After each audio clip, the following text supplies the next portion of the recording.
Insomma, questi tre amici che avevano un handicap, però erano amici dall'infanzia, insomma, non è proprio handicap, erano amici dall'infanzia, allora l'era uno che camminava sulle punte, poverello, camminava così sulle punte.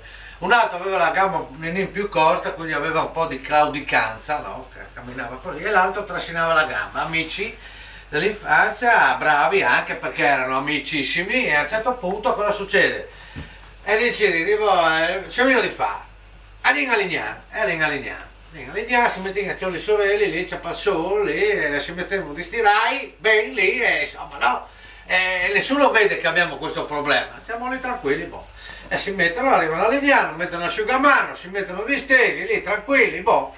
A un certo punto cosa succede? Che il mare, loro erano sul bagno asciuga, il mare, tre ragazze là.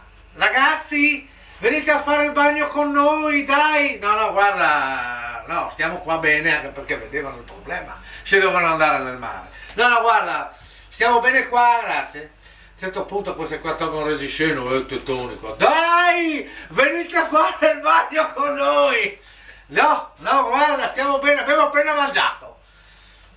Cominciavano questi qua un po', no? A un certo punto questi qua si spogliano. Dai, vi aspettiamo, venite a fare il bagno con noi, giochiamo, dai! E non solo! Porca puttana!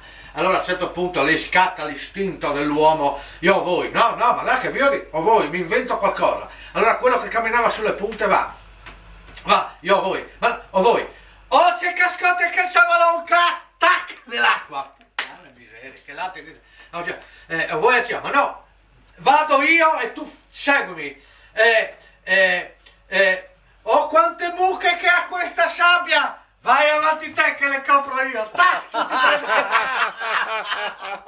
Questo è l'istinto umano!